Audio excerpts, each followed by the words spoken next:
Welcome back, fight friends, to the Shout Out Fight Podcast. How's everybody doing today? It is Thursday, March 28th here in Calgary, Alberta, Canada. I hope everybody's gearing up for the Easter long weekend and chocolate and family and eating. And it's going to be awesome. Pastel colors and oranges and blues. Anyway, wish everybody a happy Easter, happy good long weekend, all that good stuff. Today I get to chat with a good friend of mine, and honestly, one of the most prominent coaches right now on the planet, Mr. Kieran Walsh, out of MuayU in Australia. And Kieran came to the WBC Youth World Games the summer of 2022, and that was when we did our first podcast, and I've been a big follower ever since, so I was really happy to do this one. But before we go anywhere, if you're a fan of the mighty Shout Out Fight Podcast, do me a quick favor. If you could hit a like on all your social medias or wherever you're listening to this. If you want to go one step further, you could share it with a friend, family member, or foe. Remember, who knows, a foe could become friend and then become family. But it all starts with sharing the mighty Shout Out Fight Podcast. And of course, 5 stars. We're a 5-star podcast. I see somebody wanted to give me a 1-star, but we're bigger than that. This is a 5-star podcast. So if you can go all the way to the right, hit us with the 5 stars. I would be much appreciated. And of course, make sure you subscribe, because in the words of my man B Kong, only the real ones subscribe. So make sure you subscribe to the mighty Shout Out Fight Podcast. YouTube, Instagram, is that a sub? I can't remember. Apple Podcasts, anywhere. You're really doing me a favor, and I really appreciate that. Okay, guys, before we move on, I just want to give a couple shout-outs, fighty friends, and all that stuff. If you're watching on YouTube, I apologize that the camera's jumping around a little bit, and that there was just a big thing that came on my computer here that I will get rid of. I don't need a Java update at the moment. Thank you. But I apologize if the camera is shaky. I still got my mangled leg here, so it's resting on this desk platform. So if I move, the camera tends to move. I apologize. But that's how it's going to have to be for the moment. Okay. I want to give some shout-outs to Matt, my physio man, helping me get through this knee injury. I might be able to start, I don't know if walking is the right word, but putting my foot on the floor starting next week. Possibly another 3 weeks, but here's hoping to next week. What a grind. My leg looks like I don't even know, like a frostbitten finger at this point. It's just shriveled, and the atrophy is pretty amazing. So I'm really looking forward to getting my leg going here again. But anyway, Matt's doing a good job. I appreciate his no-nonsense baloney, and because I'm a little thick, just tells me what's up and what to do, what not to do. My dad, thanks, Dad, for breakfast this morning and for carting me around here and there and everywhere I need to go. I got to imagine it's got to suck. I want to thank Bella, Darren, Aya, and Paige for the care gift, guys. I really appreciate that. You guys, right after surgery, came in and brought me a little care gift, and I really appreciate it, guys. It was needed at that time when I was grumpy and whatnot. So thank you very much, guys. My wife, of course, for putting up with my shit. Not that I'm too grumpy or anything, but just, I'm useless pretty much at the moment. So it's my wife picking up the slack, and I can't thank her enough for that. I want to thank the in-laws for taking my monster cub for 2 nights. 2 nights of freedom over spring break. Wow. Give my wife a break, me a break. My goodness, this is the first time the cub's been away, and he's 6.5 years old, overnight without me or my wife. So thank you to my in-laws and the cub for being willing to do it. I want to thank all the fans of the Shout Out Podcast for just checking up on me. If I had $1 for every time I had a message about my knee, how's your knee doing? How's your knee doing? I'd probably have $300. And I thank every one of you. It's not annoying at all. I don't mind telling people because I recognize people genuinely care. And I really appreciate that, guys. So thank you for all the messages. I really do appreciate it. I thank you for all the love, for real. As well as my staff, my students at Arashido Martial Arts, Deerfoot North. Shout out to you guys. Same thing. I go in there. Everybody wants to know what happened and how my knee's doing and all that stuff. And I also recognize it's kind of like the weather, right? Like, snow this week. Like what is there to really talk about? But it doesn't matter, guys. I really do appreciate it. It's not awkward for me at all. And I'm not, if somebody comes up to you and they're like, hey man, what happened? Are you okay? And you're like, oh God, another one. Like, you're kind of a prick. So thank you everybody. I appreciate the staff stepping up as well. I had some staff members have to take some extra shifts for the 4 to 6 weeks until I can really walk. I can be at the gym, but I'm telling you what happens is I got to cart myself around with crutches on one foot. There's people all over the place. And it's just hard. Like, it's hard to do anything. Everything requires all of my limbs. I got a busted leg, the other leg for hobbling, and then 2 arms for, a crutch each. Like, everything requires 4 limbs. So it's really tough. I thought it wouldn't be I could be there. I could teach. I could hobble around, but it's pretty tough. So I thank everybody else at Arashido Martial Arts, from administration to instructors to volunteers to anybody that stepped up to help. I really, really, really, really appreciate that, guys. It just makes my life, this healing process, a little bit easier, knowing that, one of the few things I've put my whole life into is being looked after properly. So thank you very much. All right. Other than that, a couple fighty friends: Rudy, Matt K, Duvall, John Wheel, The Voice, Jeet, Iron Mike, Carlos, Tim Lowe, Taylor from MMA Journal Canada, I'm sorry, Clinton, Wayne B, and The Invincible Words. Listen, check out that guy on Instagram, The Invincible Words. I'm going to try to do a podcast with him, and it's cool. It's a cool little thing he's got going on, but I'll let you investigate for yourself. Okay, events. This weekend, Real Combat League up in Edmonton. They got another fight card, and I think I don't know. I know they got another one in May, but I know that there's one this weekend. I can't remember who's headlining. I apologize, but local fights in Edmonton, go check it out. I know most of us, if you're listening to this podcast, you probably already know, but the Fight Life promotion that was going to happen at River Cree April 5th, that event has been canceled. So don't buy a ticket. Actually, at this point, I don't think you can. I think that's all sort of shut down, but unfortunate. April 20th, of course, the big Muay Thai World Cup 10 happening in the beautiful Tsuut'ina Nation at the Event Center. I think Great Eagle Event Center. I could be wrong, but I kind of that's where they're normally held, and that's a great room. And as per usual, I cannot wait to be involved, sitting ringside, commentating, losing my shit. It's going to be fun. And April 27th, Fists of Fury down in Medicine Hat. That fight card is from Saka. They're the ones putting that fight card on. I love it. By that point, though, usually the weather's nice. It's a nice drive from Calgary to Medicine Hat. It's 3 hours from Calgary to Edmonton, but it's a gauntlet going that direction. But when you go from Calgary to Medicine Hat the other way for 3 hours, there's like no cars on the road. It's a nice drive. And the event is good. The venue's good. I'm a big fan of Fists of Fury. So that's happening April 27th down in Medicine Hat. And I do see that they're still calling for a couple fighters as well. So make sure you get a hold of them. And if you're looking for a scrap. And then also, like I just mentioned, May 17th is the Real Combat League, their next fight card as well. So I would imagine they're also looking for fighters. All right, guys, that's all I got as far as an intro today. I don't want to keep it too long. Although it's been 8 minutes, that's plenty long.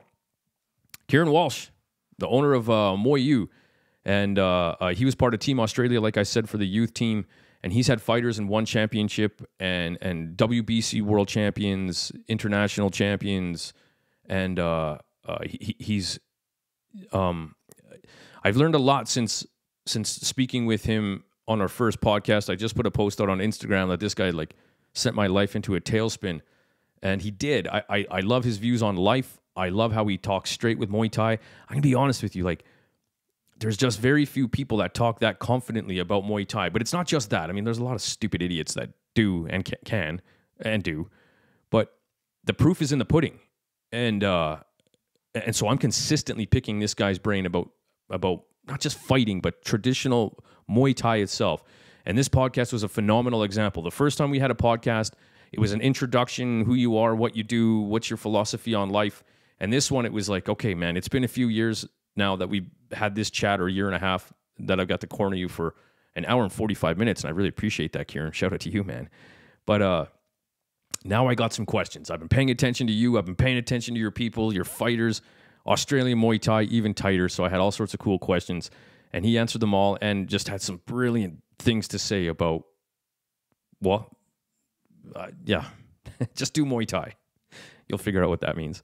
Anyway, I was super excited for this one. I'm a really big fan of Kieran and his crew and what he's got going on in Australia. I'd love to get there sometime. I'd like to get to the moon too. Who knows? Anyway, I've been following for a long time. And dude, what a great podcast. I'm a really big fan. Check him out, MuayU, Canberra. I think that's how you say it, right? In Australia, which is the capital, by the way. And and himself, Kieran Walsh, man. Watch this guy. It's awesome. All right, guys, enough babbling. Great talk, great chat. I barely got to say anything. This guy just went on and on and on for Muay Thai, so that's perfect. I didn't have to start asking any weird questions. What's your favorite, topping on pizza? What's your favorite color? What's your favorite hair color? Beautiful. Just Muay Thai, and he went on. It was phenomenal. I hope you guys enjoyed this podcast. I certainly did. Podcast 97, working our way up to the real 100.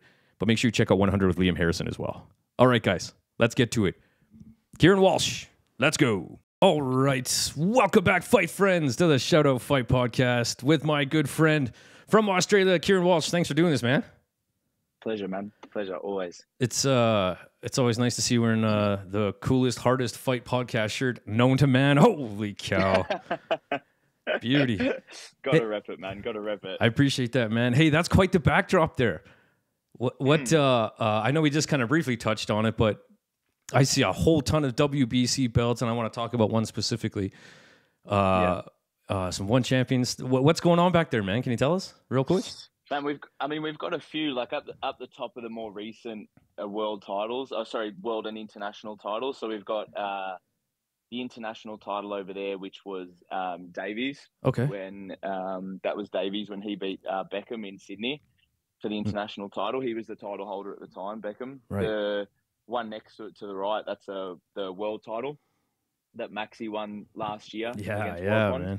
To make him the world champion. And then you've got also Max's international title, which he won last year against Cruz Briggs. Right. And then over there, you've got the national champion, which was Davina, which he also won last year. So they were the 4 WBC titles that we picked up. Nice, man.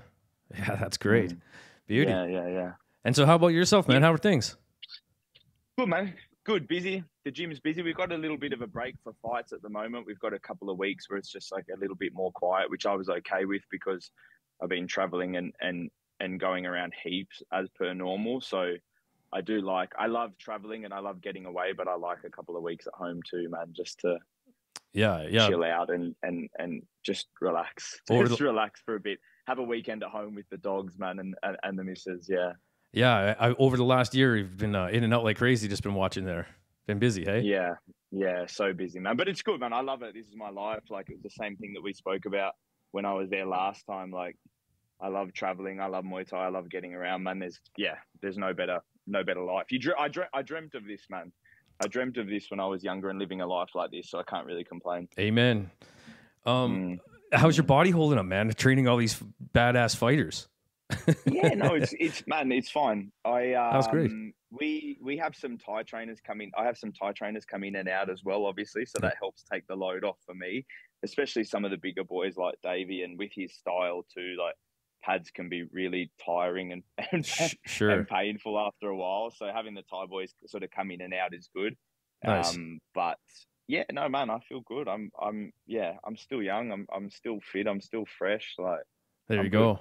I love it. Yeah, beauty, man. Awesome. So what, I've really been paying attention recently. So when last time you were here, we had a brief chat about Max McVicker, your fighter. And I know he was just coming back from knee surgery, but so since then, I've really been following your crew, as well as just, I was already a pretty big fan of Australian Muay Thai, but like it's some of my favorite, man. You guys are savages in there. Like, you want blood and guts from round one. Yeah. And man, it's been quite the 2 years for him. Hey, I mean, coming back from knee surgery to a world title, how was that world title victory for you?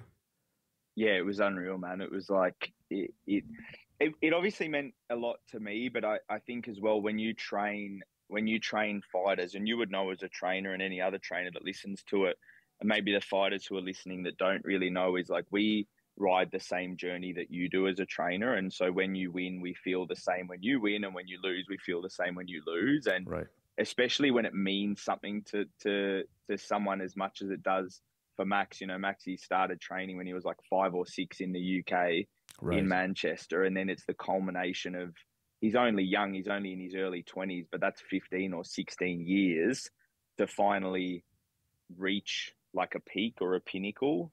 Yeah, man, it was even I get goosebumps just thinking about it, because the moment was like super special. And it was close to home. It was up in Sydney, and so we had a massive crowd come, and we usually do have pretty big crowds come when we fight, but Nice. we had a huge like home contingent, and just have everyone screaming and yelling and winning, and knowing, especially like going into the 5th round, I knew he'd won it, and it was sort of like just survive and you're good. Like right. The world title is yours. It was like, man, you know, it's like you've worked your whole way up to this, your whole life up to this, and you've got one round until you make it. And so when that final bell rang, man, I was unreal. Yeah, congrats, man. That's awesome. Yeah, it was the best. Thank you. Yeah, it was amazing. And so coming off that, does he have a fight coming up? Well, he fought in RWS the other week. Oh yeah, that's right. That's right. And looked awesome, man. Yeah, he did super well. So yeah, he fought RWS. What was that? I think 2 weeks ago now, and put on a pretty good show. So he went in the first round. So for those who don't necessarily know how the gambling works in Thailand, even if you do it online, the odds change during the fight. Not as much like Western gambling, where you just have sort of set brackets or parameters. And he, in the first round, going into it, and in the first round, it was 10-1. So if you bet $1, you would make 10. Yep. So he was like a severe underdog. And we had actually one of the boys who was out here for a little bit, and then he went back home to Thailand. He put a big whack of money on Max in that first round, and then walked away with a 10 times. Yeah, damn, good bet there. So yeah, and that made a lot of people. He's been featured in Thai news and stuff as well since then, because of his style and the way that he fights and how he looks. So he made a lot of people take notice, and there's some good things coming up. I'm not allowed to talk to him about him yet, but yeah, hopefully just in another regular fight on RWS, we could see him again. As soon as the fight ended, I went running to try and find the matchmaker to say, you know, we want a top 10 ranked Raja. You know, we want someone in that top 5 or that top 10.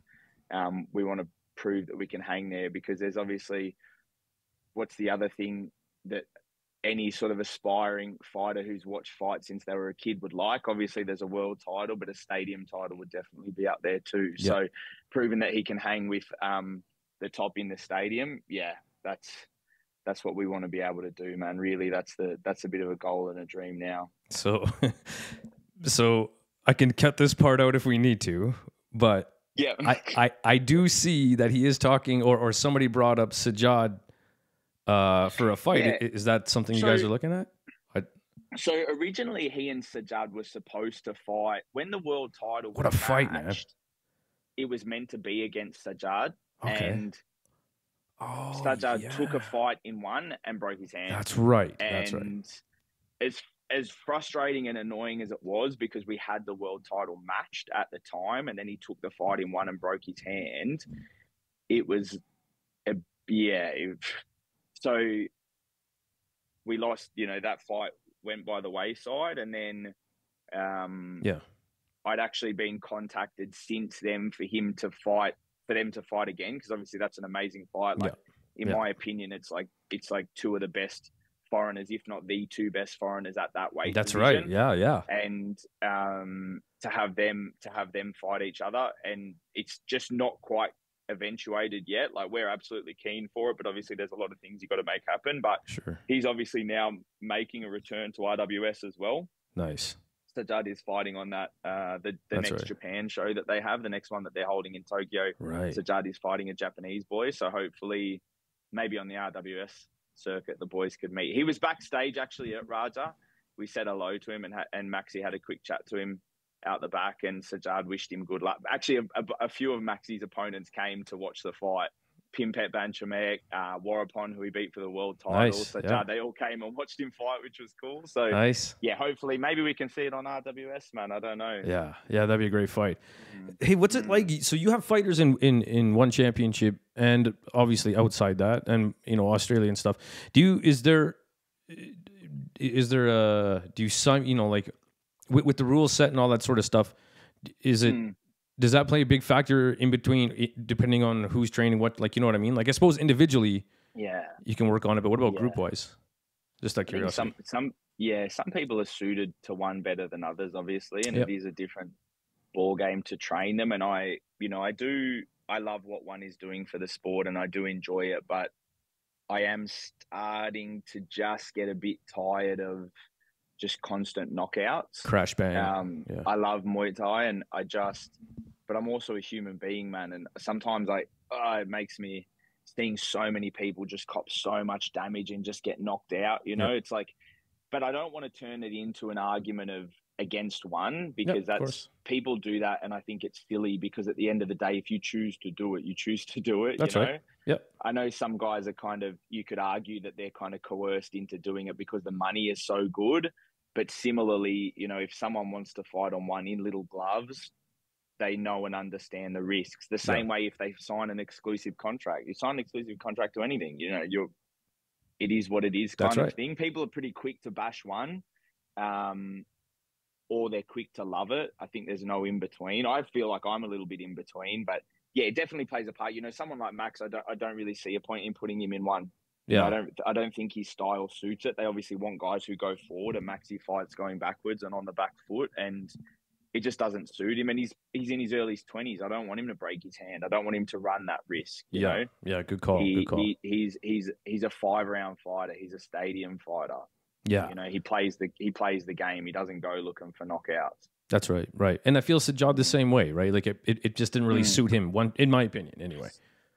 No, and as cool as it is, man, I love when I turn on to one now and I see two guys just kicking. Of course. It's awesome. Yeah. It's so cool. It's so good, man. And control, and like, even, man, Superlek and Takaru, I love that fight. Great fight. Yeah. Sick. Superlek and Rodtang, the way that Superlek would control Rodtang's arms and wrists and use the little gloves in that advantage. They're the kind of things that I love to see. Yeah. Elite level strikers, and this is no attack on MMA guys, but they just can't strike the same. They're not as good. And when you see how creative some guys can be in those little gloves, it's like, and I guess one in particular, which I'll be interested to see, and I did see him on the Muay Thai World Cup, but I saw this morning on Instagram, Jake Peacock got his, he's up right in 2 weeks. Yeah, that's right. Yeah, next weekend against the Japanese boy. So I'm interested to see how he goes up a level at the international level, and then again in the little gloves. Yep. But also how he manages. Everyone knows he's got one hand. That's right. But that's part of, I think, what's cool about it. Sure. Those are the things that I like to see in one, and how people adapt to stuff and change things. And, agreed. Yeah. Yeah, that's what I like about one. But for Max, I'd never put him in. Yeah. Yep. Unless I hear they you. came along and offered a stupid amount of money. Right. Yeah, of course. How many active fighters you got right now? That's a hard one, man. We have amateurs and pros. And in Australia, people don't tend to be amateurs, like quote unquote amateurs, as long, which you would have seen if you've watched, like, you have 3 or 4 or 5 fights and then you're done. You just become a professional. Okay. You fight threes and you just get in there and you don't have pads on anymore. We sort of have a bigger group of guys and girls that are 0 or 1 or 2 fights. And then we've got all the pros as well. So maybe upwards of 6 or 7 or 8 or 9 pros. I don't know off the top of my head. Sure. Maybe close to 10, and then a group of amateurs as well, which at any point, any fluctuating point, can be between like 5 and 15. The team's been as big as 30 or 35 or something, and then all the way down to 15. Yeah. Say, for example. Yeah. But busy fight classes, man.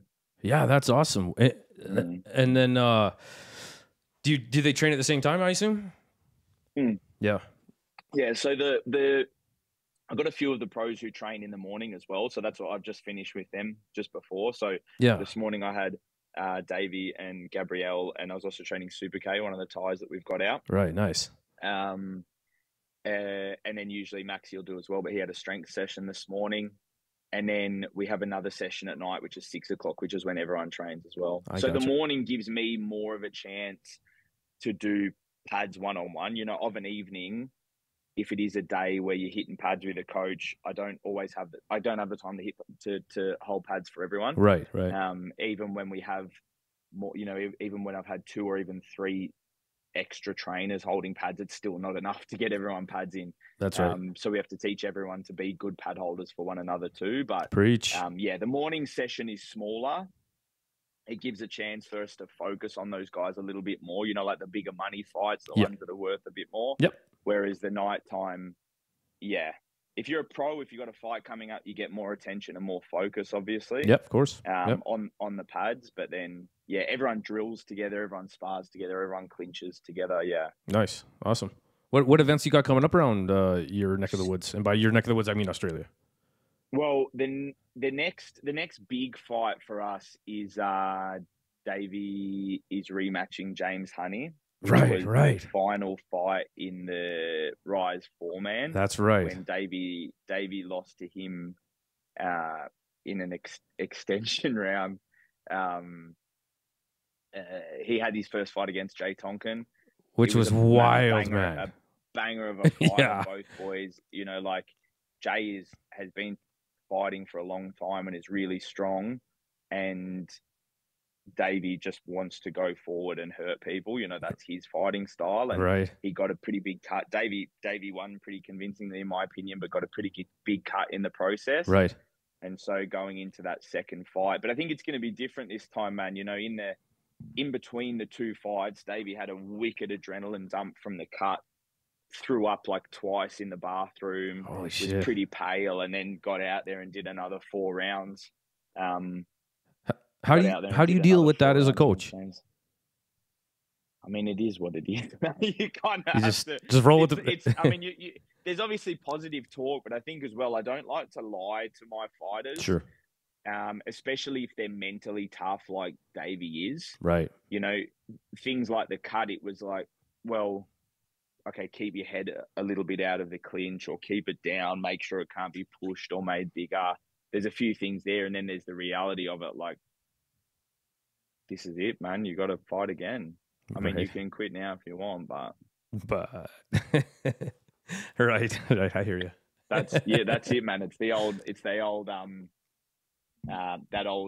old into the fire speech, you know. Sure. The old fireman into the fire speech is the same thing. It's like, well, it's time to go to work. That's it.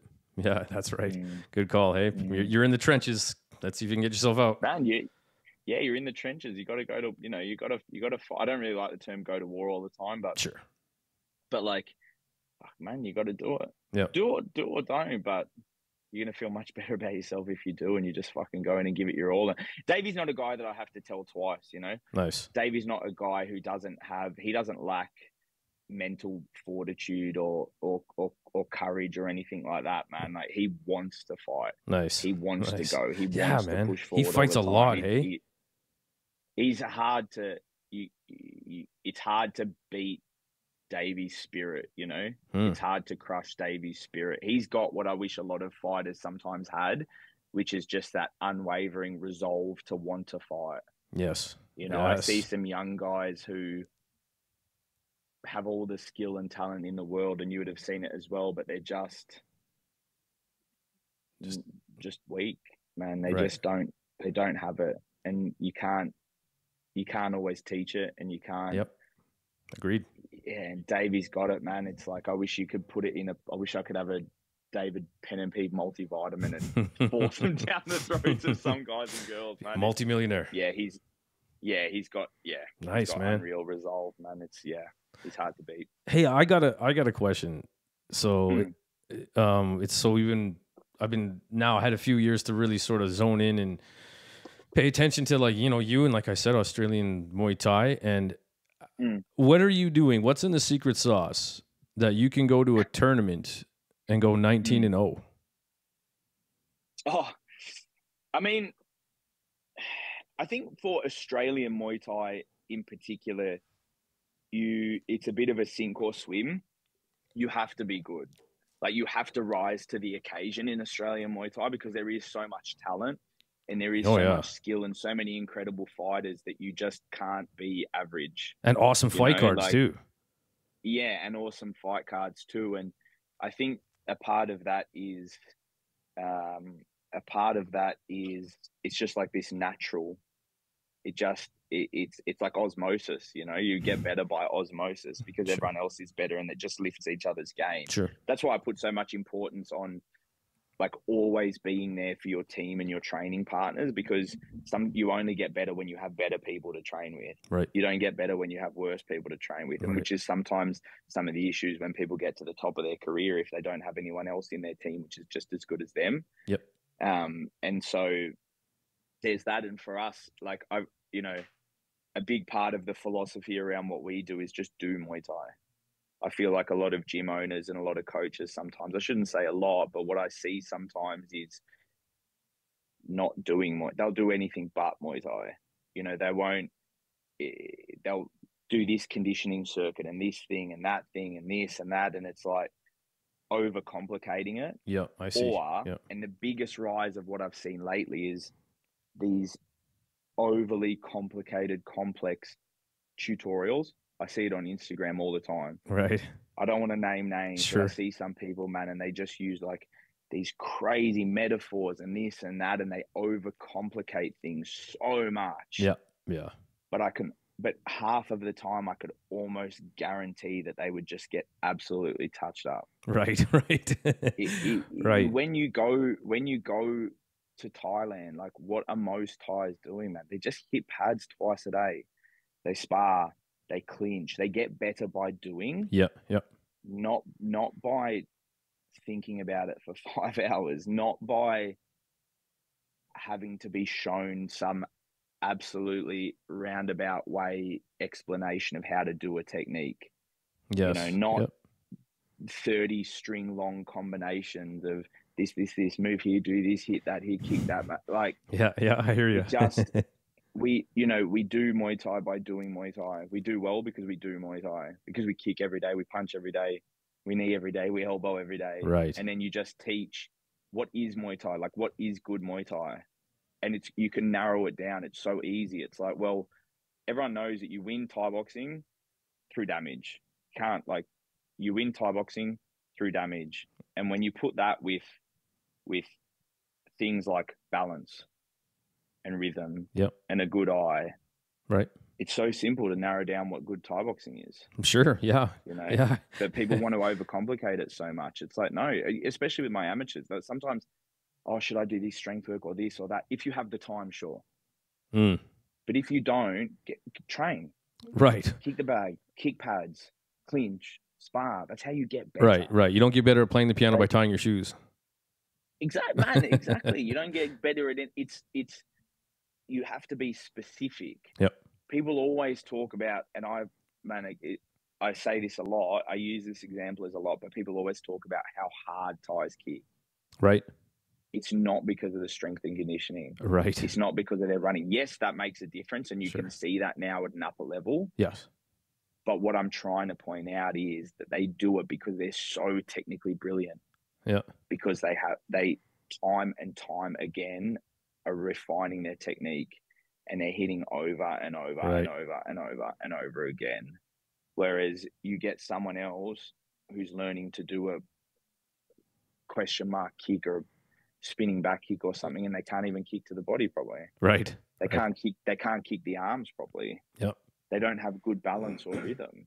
You know, that's a few of those things are always quite an easy tell for me. I can often see it, and I see it sometimes in videos of people hitting pads. As soon as I see that they don't have rhythm and that their footwork is a little bit off, okay. Yeah, I know what's coming. I've seen enough. Yeah, I've seen enough. You know, you need to work on that. And so the secret sauce is the obvious source. The secret sauce is the obvious source, man. It's like, do Muay Thai. Do Muay Thai. Do it well and do it properly. Try not to overcomplicate it, but similarly understand what Muay Thai is. And don't try to make it something that it's not. Don't try to turn Thai boxing into something that it's not. It's a very specific sport. Don't try to turn it into something it's not. That's probably one of the biggest issues that I see sometimes. People trying to make it something that it's not, a sport that it isn't. Right. It's not boxing. It's not kickboxing. It's not MMA. It's not ballet. It's Muay Thai. Muay Thai is Muay Thai. Yeah. Good call, man. Good call. So what, you know, being nice to me, of course. Where do you see you're already laughing. Where do you see North American maybe or Canadian Muay Thai? Where do we need help? You know what? I'm going to say something. This is me saying it all the way over in Australia because I know you're not allowed to say it for heat that you could cop, man. The only thing that I want to fix when I watch a North American show is that the refereeing is horrible. I'm just going to throw it out there. When I watched that last Muay Thai World Cup, the refereeing was horrible. They were standing like boxing referees. They had no control of the clinch, and they didn't know what to step in for and what not to step in for. I'm going to go out there and say it. It's me saying it, not you. Hey, it's all right, man. Throw anything you want my way, North America. But the referee, I'm sorry, but it was terrible. Sure, I understand. It was so bad, man. Like zero concept of what control of the clinch is, zero understanding of. I can't tell you how many times I watched the show and you had fighters committing fouls and getting away with it because the referee was so far away. I got you. I just remember fight after fight after fight. You had referees standing at like a boxing range. Yeah. You know, if a fighter catches a kick and they go to plow, if you're not there to break or stop it, you have to understand this is also a safety thing as well. Sure. Yes. It's a control and safety thing. You know, Muay Thai as a referee is a lot more physical. People talk about Thai referees a lot and reels go viral for it, but look at how good they are. Because there is things like if you plow an opponent, if you take 4, 5, 6 steps and you maybe pick them up and throw them and they land on their head, you know, really smash their head into the canvas. That's something that you should have prevented. Yes.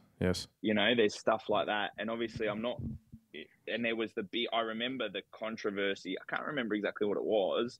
I was the back of the head. I remember the controversy for the boy that won that. The road to one final there. Yeah. And can you remind me what happened again? I just remember the controversy. What was the claim? Sorry, let's not like.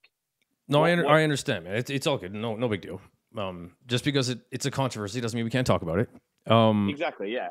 So and this is an outsider's perspective too. If you want this is an Australian view. I think I even commented on a post too. Like this is an Australian's perspective on it. But no, it's not. No, it's not. The difference is look behind you. Look at all that up there. You're not just an Australian's perspective person. Yeah, thank you. Like, let's get real. So your opinion does mean something to me. So what happened was, if I recall, again, so the fighter that it got waved off. So he was in the corner and he was starting to turn his body. How he got there was in the corner, I don't remember. But then as he was ducked down, he ate 4 elbows from my point of view to the back of the head. Yeah. And the fight was waved off, and it was about being hit in the back of the head, right? Yeah, and some people talking about like no standing 8 count and stuff like that. But yeah, what's your opinion? I mean, see, there's so many elements to that for me. One is that if a fighter turns away, if a fighter willingly turns away, well, for me, it's free game. Okay. Because otherwise, then, and I mean, that's the rule. Usually the rule is, and we can get into the one championship rule, but usually the rule is that, well, if a fighter turns away, you know, if they were doing it really on purpose to not get hit, they're effectively foul. It's a foul, right? Right. It's the same way that if you kick me and I catch it and you fall over on purpose so I can't do anything, you're fouling. Right. I got you. Or if I clinch you and you turn around so the referee will break it, that's a foul. Okay. Yeah. You're committing a foul. And so in that instance, and I can't remember the play of events, but if a boxer was to, this is just in general, if a boxer was to turn away and they haven't been dazed or whatever, they're just kind of doing it to get away, well, then for me, it's free game. Okay.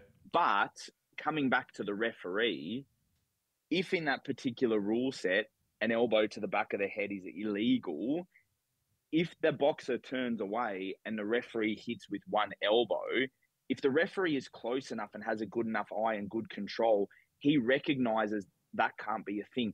He should jump in to stop it. Gotcha. if that's the rule. In one championship, when you go to the rule briefing, and if it was on a one rule set, the rule is striking the back of the head counts as anything behind the ear. Okay. So if I was to punch you and my pinky touched your ear, it's still okay. I see. Okay. But if at any point I punch you and there's nothing touching your ear, that counts as the back of the head. So that's the briefing that you get in one championship in the rule set for one. So I don't necessarily have a view on that particular instance because I can't remember it. Yeah. But just as an overall thing, those sort of elements are what I would consider. A, if a boxer turns around on purpose, free game to get hit. B, a referee should have enough control that if a boxer commits a foul, they can't commit a foul again. Gotcha. Yep. That's my position. You can look at the rules of certain sanctioning bodies. So you can take one championship, or you can even take the WBC now. The WBC has a hard line now against like striking to the back of the head or to the spine, like written into the rule set for like safety of the boxers. Okay, good. But again, it might, like, anytime there is a fight, it comes down to the rule set. Right. And even though Muay Thai is Muay Thai, we still do have to deal with the fact that certain sanctioning bodies or certain organizations like one do have slightly different rules. Yep. And it is up to the boxers, the coaches, the referee to know what those rules are and to enforce them properly. Man, I don't know what it's like in your neck of the woods, but from town to town, province to province, from east to west coast of Canada, the rules are different everywhere you go. It's crazy. For me, the only rule that ever does differ, that's an obvious one, is to do with the back of the head. Sure. That's it. All of the rest of it, Muay Thai is Muay Thai. And for those of you watching at home, the two biggest fouls that I see over and over again, and we've deviated, and I'll come back to North America, is clinching and picking up. Yeah. Picking someone off the ground to dump them. Right. That's a foul. Right. And using the heel to sweep. Actually, sorry. And the third one is crushing the spine. Oh, yeah. I saw that a couple of times too, like the lower back and then bending down. Yes. Guys and girls, if you're watching, that's a foul. You can't do that. You can't crush the bottom of the spine. Dangerous as hell. You can't pick up and you can't crush the bottom of the spine.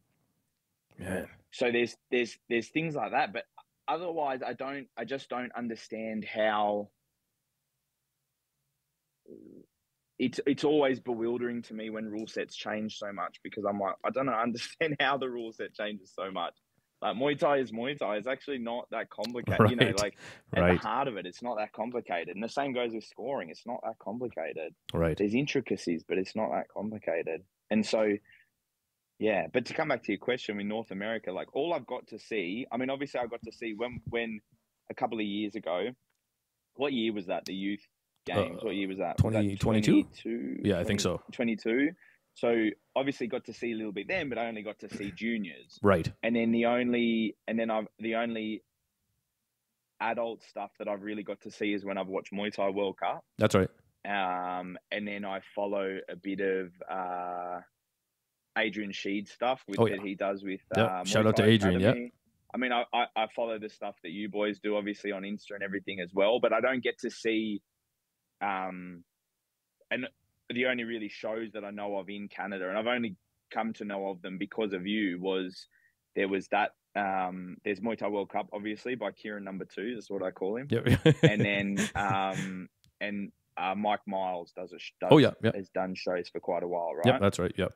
They're the only 2 shows I know, but I've never seen one of his shows. I've only ever watched Muay Thai World Cup, so yeah, it's hard for me to comment on. I gotcha.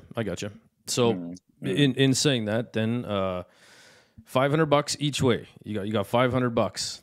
That's it. Me, commentator, or Michael Chiavallo. Who do you give the $500 to? Who gets hired? I'll give it to you. Oh, come on now. Come on now. Man, Chiavallo's a good dude. Like he's always a cheerleader of everyone, man. I really like Chiavallo. And when Joshy was fighting on one, when Chiavallo was still a commentator then, man, when Joshy would win and we'd get out of the ring, he'd always be the first person on his feet to give you a fist bump as you walk past after the win, man. And like even when I was younger, you know, watching and hearing him commentate, like, such a unique voice and such, especially for Aussies too, man. Like the generation that comes through now doesn't can't appreciate what it is to hear some of those slogans and Oh man, catchlines and legendary. phrases anymore, man. Yeah, Yeah, legendary. and he's also one of those guys that, like, he is quite well known, and he is quite you know, in combat circles famous, but he'll always talk to you. Awesome. He'll always chat to, you know, he's not up in, you know, he could easily just want to not talk to you or not do anything, but man, he's a really good dude, man. I'm a big fan of Chevello. I know, Me too. I'm a big fan of you too, bro. I love your commentating. Oh, I appreciate it, man. Thanks. I like listening to Muay Thai World Cup. I can tell though when you get engrossed in it and you just forget that you're commentating. Oh, dude, I'm jumping up and down like an idiot. I'm way too wound up, man. Yeah, but no, it's good, man. You know, energy and flair and stuff. It's good. It's good. Well, I appreciate that, man. And you know what's amazing too about like Chevello? Like, remember they had that? It was almost like 24 hours. They had one show. It was maybe not 24 hours, but he doesn't miss. He doesn't miss ever. He doesn't, man. It's amazing. Switched on all the time. Yeah, he's really good, and I follow him on LinkedIn and stuff as well, and he posts some stuff when he just does any sports now. He'll just do anything that he can add a bit of flair. Is that right, eh? Yeah, good for him. Yeah, he's been doing all number of sports. So nice. Yeah, I'm a big Chevello fan, man. I really like him. You bet, man. Shout out to him. Hey, what's your thoughts on how the new the RWS Rajadam, on how it's looking, how it's operating? You know, now that you got to be part of that, how do you feel about it? I really like it, man. I think they've done cool parts. What they've done is kept some traditional aspects, and then they've added some newer aspects. When you go to the show, they do. I think when you're watching it on DAZN. Oh, I mean, you could tell me if you do or not, because I've actually never watched it on DAZN. I've only watched it at the stadium. Right. But nice. When you're at the stadium, they do things similar to like a baseball and a basketball game. They do like kiss cams and like flex cams and dance offs and stuff like that. And they pan the camera around and bump people, and people are flexing, and they do all number of, very much like you see with American sport. Sure. Right? Yeah. They do the same sort of stuff, which is really cool. Like, it adds to an extra bit of atmosphere. Yep. They kept the checkered lights, the old school checkered lights, which was really nice. You have to. And when you go in there, it still feels like it has a soul, you know? It still feels like it has Raja in its heart. Good, because it's hard to feel that on TV, you know? Yeah, and when you go in the backstage rooms where you do massage and wrapping hands and stuff, and it is still the same. They've still got the same old school tables, nice. the wooden tables, the hooks for the moncon. Like, they've still got the medical officers. You don't have to weigh in butt ass naked anymore. But nice. It still has a similar feel, man. Cool. That's great. It's still got a cool feel. Like, I do miss some of the 5-round shows. I was going to ask that. Aren't around as much anymore. I do miss some of those 5-round shows, but yeah, man, it's still good. Yep, for sure. And the tournaments that they do, you know, their 3-round tournament's great. Oh yeah, I agree. Yeah. That's where I first kind of caught on to it was, well, it's season 1, to be honest. But you could tell I wasn't really sure what was happening. It wasn't really getting out there. But you're seeing big names and big knockouts. Like, what the hell's happening here? And then I just really kind of zoned in on it.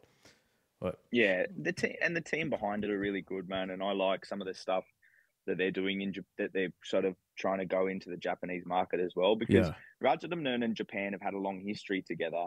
People people don't realize, but guys were fighting for Raja titles in Japan in the 80s. That's right. It's been a history between Rajadamnern and Japan has been going on for quite some time, and there's some incredible Japanese fighters between both stadiums between Raja and Japan that have a long history of competing and doing really well in both. And so I like that doing a little bit with Japan as well. And some of the Japanese guys, like you look at any of the boys from that Iwa sports gym, Yep. like Nadaka, Yep. they're incredible, man. They're so good. Oh yeah. Yeah. Crazy good. They're so good. Yeah. They're so good. Yeah. It's just like, yeah, some of those boys are mad to see, and yeah, it's good. It's just another platform for Muay Thai, man. Any global big platform, especially with that DAZN link, is a good thing in my eyes. Yeah, amen. Yeah, you bet. You bet. Yeah. Shit. I just lost. I just had a question. Let me roll down with it. No big deal. What are your favorite shows in Australia? Oh, that's what I wanted to ask you. So, go. Are you still? So, do you still prefer? I prefer 5-round fights. You as well? I do. Yeah, I do prefer 5-round fights. Yeah. For me, you just get to see more, and you get to do Muay Thai. Right. My biggest problem sometimes with 3-round fights is it's a bit of a rush. Right. You got to win round one, in my opinion. Yeah. I don't even like 2-minute rounds when amateurs have to do it. I wish everyone would just fight 3-minute rounds from the get-go. Yeah. Amateurs, everyone. I don't even like 2-minute rounds because it just becomes too much of a rush. Yeah. Yeah, I hear you. Some of those things are what I feel holds the sport back, because Muay Thai isn't about rushing and sprinting forward and just like being like you're in a washing machine. Yeah. That's not Muay Thai, man. Muay Thai is beautiful. It's nice to watch. It's skillful. Yeah. Even with the aggressive guys, it's beautiful to watch. Right. You know, right. and well said. So for me, I like 5 rounds because you get to see it and you get to play the game too. Right. When you lose the first round of a 3-round fight, you have to win the next 2. Right. Often with a 5-round fight, I don't care if my guys lose the first round. It doesn't bother me, you know? Yeah, me too. And I have some fighters where it's like, I'll tell them, I think you'll probably lose the first round. Just plan to lose the first round. Yeah. Because the other guy might be a little bit more skillful or a bit quicker than him. You know, I had a boy fight recently for a state title. He lost on points for it, but I said to him, the other boy's quicker and a bit more technical than you. Like, what? You in the first round, he's quicker and he's a bit more technical than you. You're gonna get him as the fight progresses. Yeah. But in the first round, he's gonna be hard to beat. Good call. And that's how it happened. That's how it played out. In the first round, he was hard to beat because he was fresh and he was quick and he was sharp and he was just that bit better than my boy. Yeah. You know? You don't get to. I think it's okay to be like that. Well, and you don't get to say those sentences with 2-minute rounds. No, you 3 don't. 2s, like, it's like, yeah, just out cardio. Yeah, exactly, man. And for me, it doesn't. I hate it sometimes because you have people who lose just because they're better at taking their time and not rushing. Right. They get beaten by guys who just volume. Yeah. If we fought 3-minute rounds from the get-go, you can't sprint for 3 minutes. Right. That's a good call, man. You have to pick your battle. You can't sprint for 3 minutes, you know? Yeah. Or you can, and then you're just cooked for the next 2 rounds. Right. You have to play the game, or you're going to melt yourself. Yeah, exactly. And that's the good part call, of Muay Thai that man. I like.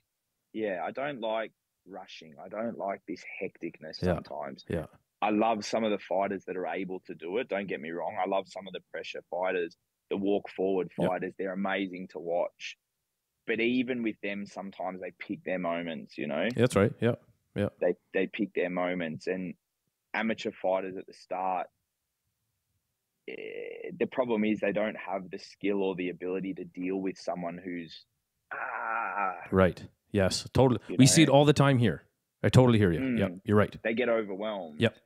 And then they lose and they get discouraged, or they lose maybe 2 or 3 times even. And they get discouraged because they've lost to a guy who fights in a washing machine. Yep. You know, but then as soon as you step it up, and I think one of the good things about Aussie Muay Thai is we don't fight 3 2-minute rounds for 30 fights or something. Right. All these constant, you know, and have like smoker tournaments. I'm not against those sort of styles. Sure. It's just not how it's done there. It's just not how it's done here. Yep. And for me, the proof is in the pudding, right? Sure. Clearly. For me, the proof is in the pudding. Like, we produce good talent and good skill. And I mean, even here, we have our own issues with style disagreements and judging disagreements. I think that'll go on until the end of time, man. But for the most part and on the majority, yeah, it's better. Good call. Yeah, you're right. I like that. Skill, man. Skill. That's what we're here for. That's right. And funny enough, I was just thinking too, the last little while ago when you were saying about round one, you might lose. And that was funny because I sort of had that rule with Chris McMillan when he was fighting. He was a pretty cautious guy very tight, like for the first half of the fight. So it was just kind of like round one's yours. Go figure out what's going on, get hit a little, throw some stuff. And that gives me an idea what's going on. Then we'll come back, So round one's yours, Chris. Do what you got to do. Get comfortable. I felt very much the same way.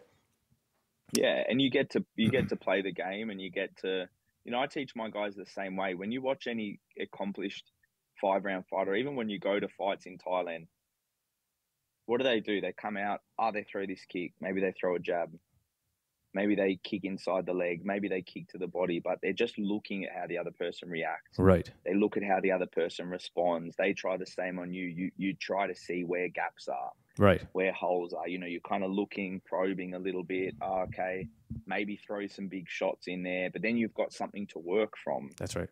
Yeah. You don't necessarily have a lot to work from when it's just. That's right. Bang all in. Do more. Yeah. Try to do more. Yeah. If anything, I'd say that's a problem we have here. It's we take volume as it feels like as a major scoring criteria here in North America. And that's always one of the biggest issues that I see in countries or areas that don't necessarily have the most established Thai boxing scenes, where they, especially when they have to pull maybe judges or referees from other sports or other disciplines, yes, maybe like from kickboxing to Muay Thai. Yeah. They favor things like volume, but they're not watching the fight. Right. They're favoring guys who are the biggest. They're the two biggest arguments, right? And the two biggest issues. It's always volume and going forward. You can win Muay Thai taking 0 forward step. Right. It's not a scoring criteria. It never has been. Right. Good call. Yeah, that's right. Because you can be dominant going backwards. That's right. People mistake dominance with going aggression, forward, which it's not. Yeah. Yeah. It's just, that's not the case. Yeah. And so it's always, they're the two biggest ones, going forward and volume. Yep. Oh man, he threw. And we still get it from times, man. And I still see it in comments and on social media and whatever. This boy could have won because he threw. No, but watch. He didn't land anything. Right. Block. What do good Thais do to like crazy foreigners, man? They just wait. Block. Boom. Right. Big kick. Right. Block. Boom, big kick. And then that guy gets tired and they just grab onto him. That's right. It's yes. like, those they're always two of the biggest issues. Yep. I mean, I had it in Mexico as well when Davina fought a girl in Mexico, man. Like the judges were maybe boxing referees or something. We got ripped off. Like Mexico's a sort of a pan of scrambled eggs, man. Just if you get out safe, then that's the win. Yeah, man. We got ripped off there, and it's just like that sucks. Yeah. But yeah, it's a problem here. We value that too much, but I definitely hear you. But switching to 3-minute rounds might change that. You don't have a choice. You'll gas out. Exactly. I like that, man. I like that. That was a good way to say it. 3-minute rounds, man. Own them. Yeah, good call. I don't want to take up too much more of your time, 10 minutes or so here, if that's okay. I'm all good. No, I got plenty of time. Don't worry. Beauty. Hey, I got a question for you. Can you give me your top 3 favorite Australian fighters who don't train at your gym? Top 3 favorite current? Yeah. I'll do current. I'll do current active fighters. My top 3 favorite current active fighters. One would for sure have to be Chad Collins. Oh yeah. Because man, Chad's a good dude, and the probably my favorite part about what I've seen with Chad lately or in the past few years is finally get the success and finally start to rack up the wins and get the titles that he was short on. Right. You know, when he was in Thailand, he missed out on the world title and missed out on this and just always was just falling short. Right. And then to finally see him get the just level up, just level up, man. And he's been doing so well. He obviously lost his last fight, but it doesn't undo everything that he's done and everything that he has been doing. And man, he's crazy. He just goes from one fight camp to the next. Yeah, clearly. Yeah, it's crazy. Like, it just, he jumps from one to the next. But to see him have those successes and those wins and have everything, man, it was just, yeah, so good call. I'll claim he's not Australian, but he's living here, so I'll claim it. Deal. Which is Kayaba. Oh yeah. From Kayaba, the Brazilian boy from he's at a gym called SRG in Sydney. Okay. He's so good, man. Well, and I've been seeing he's been on the Aussie circuit recently, and so that makes sense. Okay. He's been living in Sydney for a while now. Okay. And so the owner of SRG is Brazilian. Oh, okay. And so similar to like obviously the Brazilians own Forget Fight Club, and there's a big Brazilian contingent there too. But man, I really love watching Kayaba, man. He's just who did he just beat? Somebody quite good. Jonathan Ayulu. That's right. Beat Jonathan That's Ayulu. Right. Yeah. He just, man, he kicks, his IQ. If you really watch, if you watch him and you just watch all the little things that he does, there's so many slight things which could really go missed, could go unseen. Sure. I'll have to pay attention. And he just some of the little movements, some of the ways he changes some rhythm, the way that he kicks, his control, his balance, like it's just, man, it's beautiful. I love watching him. That fight again, and he always has a good fight, man. That fight against Jonathan was wild. In that crowd, we had I had two of my boys fight on that, and the place was going nuts. Really? Hey, I'm gonna go rewatch that fight. Yeah, it was going crazy. It was such a good fight. Nice. So I'd have to claim him. And a third one. A third one is hard, man. We have so many good fighters. Sometimes it's hard to pick. Sure. It is hard to pick. Anybody that just stand out? One person that I think deserves a shout. I was just quickly opening my phone to see if something jogged my memory. But one person I think who deserves a shout out is a girl in Perth called Shannon Gardner. Okay. I think she deserves some flowers because she's just been doing really well, man. And she won a WMC title. She's won WBC's world title, won WBC world title, defended it as well. What's her name? Went to Thailand. Shannon Gardner. Shannon Gardner, shout out to you. I have a lot of respect for Shannon. She just gets in, and she's a good girl. She's lovely to speak to. She's a really good person, Nice. And so, I enjoy watching her, and I think she just deserves props because of what she's been doing. Like if I'm not picking people from the gym, I think she definitely deserves that. But then similarly, man, anyone that you see on the back end of the cards of Rebellion. Yep.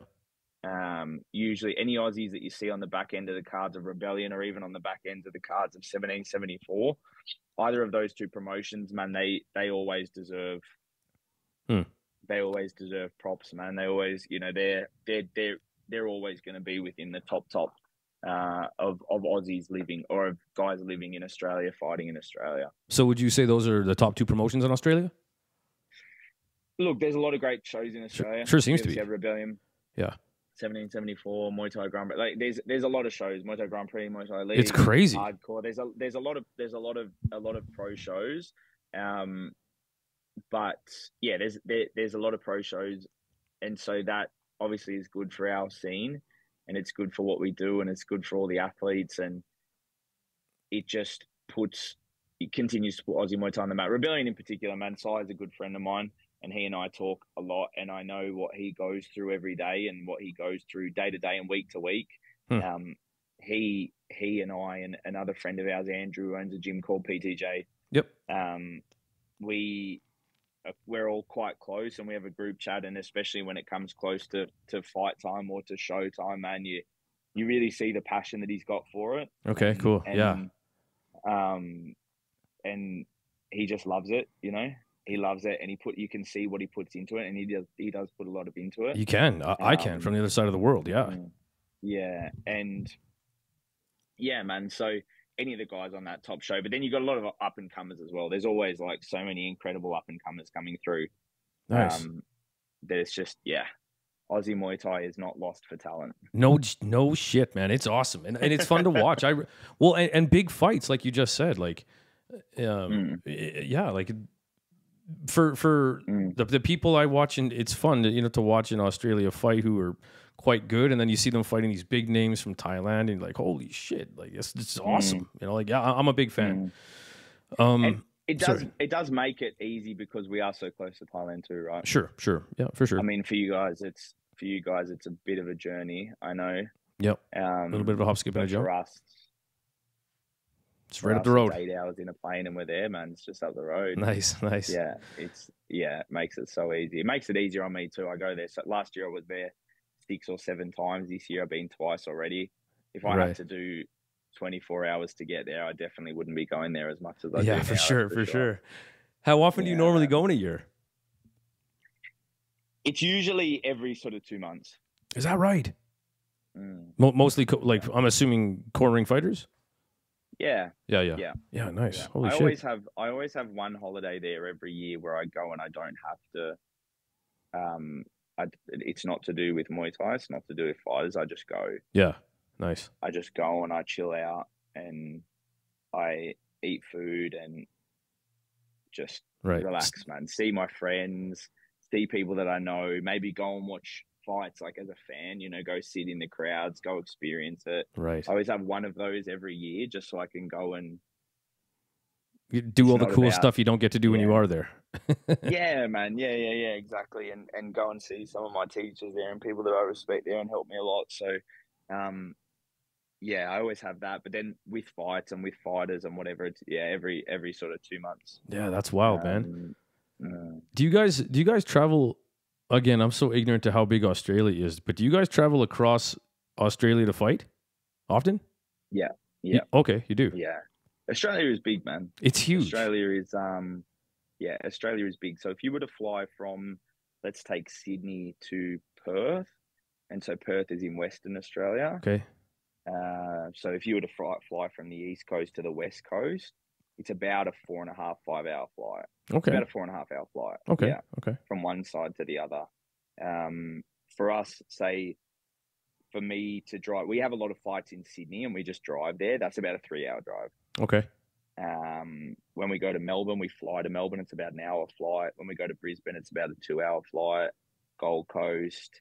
I've got Davey fighting Joe Ryan in Mackay. Yeah. In Mackay towards the end of the year. So that's a bit of a long one because you got to sort of jump. Right. The pity about where we are with Canberra. Canberra is for most people that don't know, is the capital of Australia. Everyone thinks it's Sydney or Melbourne. Right. But where we are, Canberra is the capital of Australia. I can't tell you how many conversations I've had in America and Canada where people go, "Where do you live?" And I say Canberra, and they say, "Where's that?" Yeah. I say it's the capital, and they go, "Oh, I thought that was."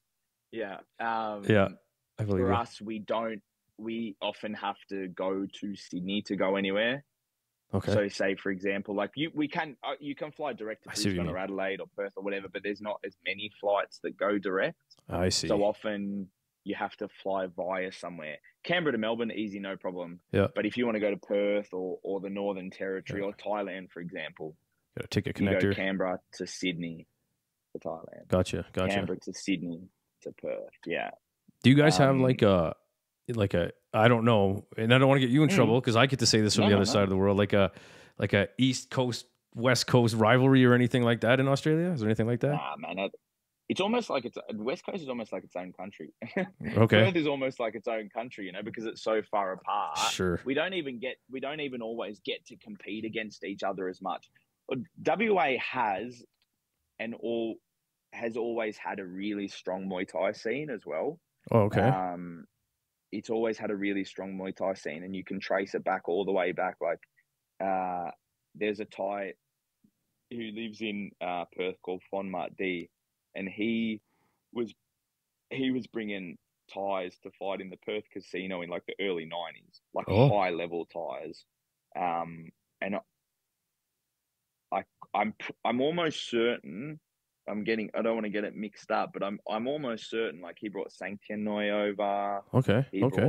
He brought a lot of high level guys over there, and so Perth is obviously, you know, you've got guys like Riddler, you've got like the Pit with Toby and Roy.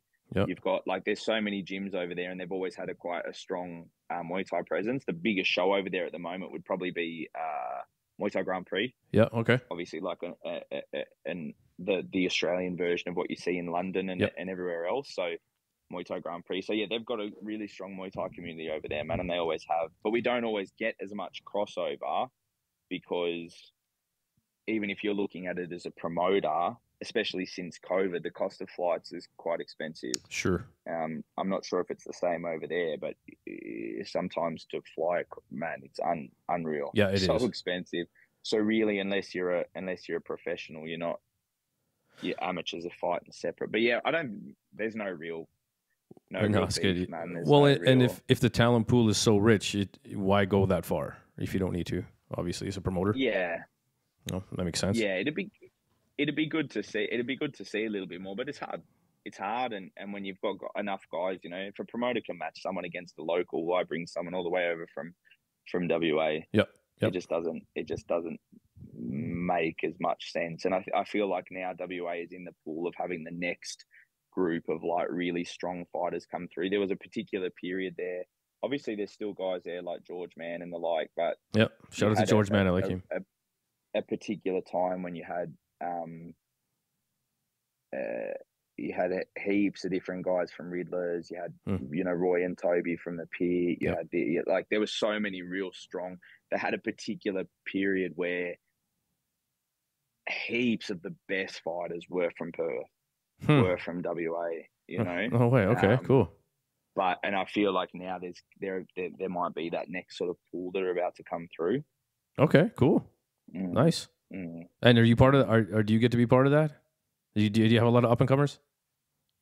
Yeah, we do, man. We got quite a few guys that are coming up and through the ranks. I mean, even some of my fighters that are pretty well known that haven't quite hit that echelon yet. You know, people like Gabrielle, who so many people know, but she's still up and coming. It can be a bit hard to get her fight sometimes because I'm going to find it here.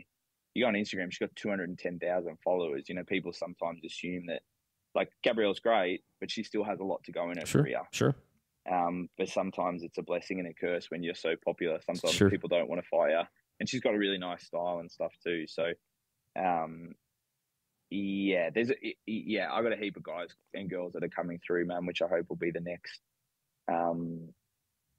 next wave, the next Maxes, the next Davies, the next Diandras, you know, that next wave of our crew who are going to start to step up into that spot and, hopefully get them fighting overseas soon as well. Nice. There you go. Nice. What's going on in your future? What maybe as far as fights or the gym, or what are some big plans for the rest of 2024? Man, for us, it's just keep doing what we're doing. You know, we've got some big things lined up for towards the end of the year already. Okay, cool. Which is just crazy to think of. It's the one thing that I've noticed since COVID is promoters are just matching so far ahead. Sometimes I don't like it, but it just is what it is. Sure. Try to get you committed before anybody else gets you. Yeah. And I'd love to have a few more international. We do have a few international fights lined up already. Nice. A few more trips already in the bank. I wouldn't mind a few others. I wouldn't mind a trip back, man.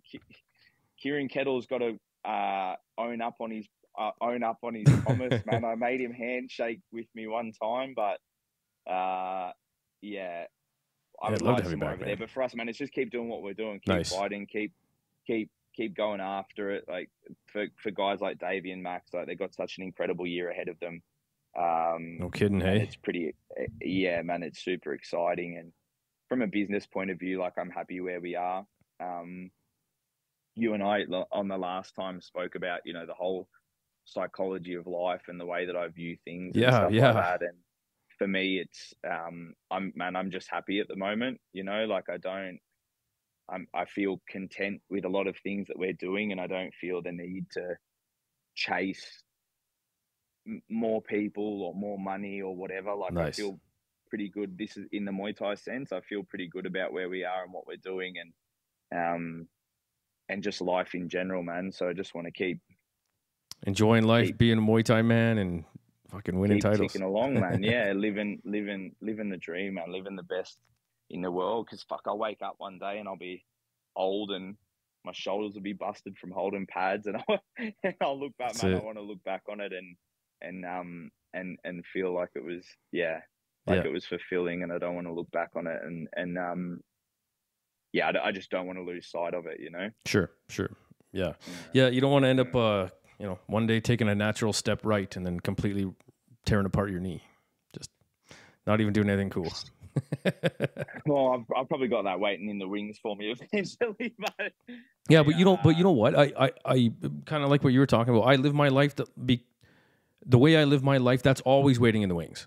Like, you know, exactly. At least I earn my injuries. That's what I always kind of tell people. Like, you know, it's different. It's different when I've earned them. But hey, I got a question. I prefer not. Oh, sorry. Go ahead. I don't want to be wrapped in cotton wool. So I'm just saying, I don't want to wrap myself in cotton wool. You know, that's it. I'd rather just like, I don't want to wrap myself in cotton wool.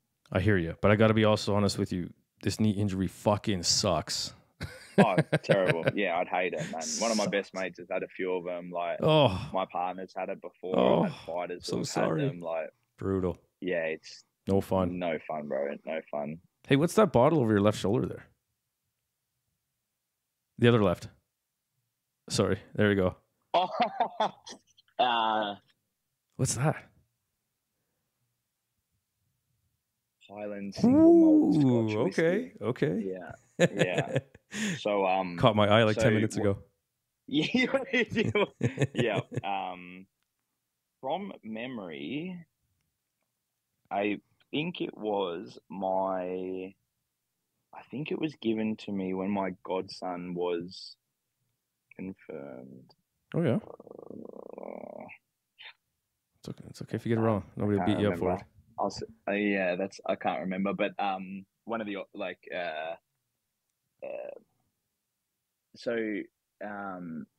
you know, in the system of like Sakyan and that, you know, you hear about Lurcy or Porger, like their old father. One of the offerings to Porger is alcohol, is liquor. Yep. Because the Lurcy were, you know, like recluse and would just sit in a cave all day and meditate and do whatever. And so that's why they'd smoke and drink. And so you'll see, there's like a little bit of liquor up there. It's like an offering for Porger. Love it. But then, I don't know. Luckily, one of the Thai boys hasn't cracked that open. I don't really drink, so I don't have it there. But it's I don't even know if it's good or not. Highland single malt Scotch whiskey, 15 years. 15 years. I don't know, man. Maybe I'll have to Google it. Maybe I'm sitting on a gold mine there. Maybe I'm sitting on a good bottle. Maybe I should put it in the kitchen instead. No kidding. Now that I brought it up, hey? Yeah, man. Yeah. What's going on for the rest of the day? Well, we've got Davey will come back. I'll do his second session with him this afternoon. Davey will get his second session in. We've got classes and stuff tonight. I'm gonna have a gym free night tonight. I've got some personal errands and stuff to run, which is always nice. I love being in the gym, and when I leave the gym sometimes and I go home at like 5 o'clock and I sit at home, I think, how do people do this all the time? I don't understand how people just like sit at home every night. I'm bored. But I do enjoy it. When I do get it now, I think I appreciate it even more. Right. You know, like sometimes I sit down on the couch and it's 5:30 and I'm like, oh. This is what the normal people do. This is what normal people do. That's right. So I'll just train Davey again this afternoon, man. He'll have his second session for the day. He trained, like I said before, already this morning. Just train him one-on-one. The rest of the fighters will train tonight, but I'm going to let him take them tonight. I like to get those guys involved with the fighters as well. Nice, sure. Because it gives them a sense of sort of belonging, and it also all of my students respect them as well, and I always tell them that they should respond to them and speak to them the same way that they would speak to me. I don't let it be any different. Yeah, nice. And so I like to give them the opportunity. Sometimes, and sometimes we have 2 fights on the one night, or maybe I'm away. You know, you can take the recent rebellion, for example. One of our boys, Jerome, fought on it, and then Maxie was fighting the next night, and so I couldn't go, so I sent Davey. Right. And so it's good for them to have not just a peer-to-peer relationship of fighter and fighter, but also have a coach and fighter relationship too. Yeah, good call. So I do like to get those guys and girls involved in it in some way, because they're also that sort of peer ownership and responsibility of them being together, I think, is really important. Yes. Because they do respect and listen to those guys and girls. And I like to see them involved. Even some amateurs, man, I like to send, even the guys that aren't at their level, I like for them to have a bit more of a role in cornering and helping and bring them up, because it gives them a sense of ownership. Yeah, good call. It gives them a sense of, it's not, you know, I always tell my guys, like, sure, I started MuayU and MuayU is my gym and stuff, but I don't want MuayU to be Kieran Walsh. Like, I want MuayU to be everyone. Okay, nice. I don't want it necessarily to just be about me. Right. Yes, I'm the head trainer. Yes, I train the fighters, but I don't want it to be about me. Right, I got you. I want it to be about everyone. Right, and nice. I like having everyone involved, and I like having everyone get that sort of, have the same feelings that I get, especially for the guys who one day they will retire or they will stop fighting. And people, you know, like I very well assume Davey will open his own gym, and I don't want to go, oh, you're leaving me. Right. I would rather give him tools and experience and skills that he can go and open another gym. Yes, good call. That he can go and open his own gym, because then if I've taught him a lot and he uses some of that, man, I feel good about that. Yep. Like, if his gym goes and does well, I feel like that can be a compliment to me as well, because I've taught him some things, or taught anyone things that they can go off and do that. Nice. Sure, if he goes and opens a gym right next door and steals half of my members, well, that might be a different story. Sure. But I say it a million times, is I hate it when gym owners, when a student leaves a gym to open another gym, when they get really defensive and get their backs up. And sure, like they were their property. Yeah, it's ridiculous. Because we're all human beings, man. It's the same when fighters leave. Yep. You know, if a fighter left you, I would rather just know why they left me, not like, go fuck yourself. Right. I'd rather know why they left. Yep, for sure. And be able to learn from that. And so the same goes with that, man. You know, I would love it to see some of my guys and girls go and open gyms and their gyms be successful.